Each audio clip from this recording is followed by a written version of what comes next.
అబ్బాయి నాకు 10th exam ఉన్నాయంటే ఊరికే ఫ్యాన్ ఇంకా బర్లకు నీళ్ళు పెట్టి గడ్డి పెట్టి ఇంకా మంది ఏమంటారు నీకేం తప్పుతుంది 10th ఎగ్జామ్ బాగా ఫెయిల్ అయినా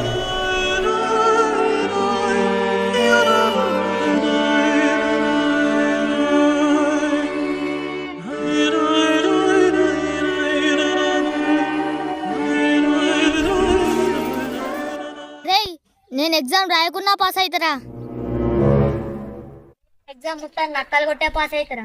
అరే మనం పాస్ అయ్యామనుకో హైదరాబాద్ వెళ్ళి పెద్ద పెద్ద సార్లు వస్తాను నడుచుకుంటా రాలరా అమ్మాడుకుంటా దేక్కుంటా కొంతమంది ఉంటారా నక్కలు కొట్టి పాస్ అవుతామని చెప్పి ఫెయిల్ అవుతారా?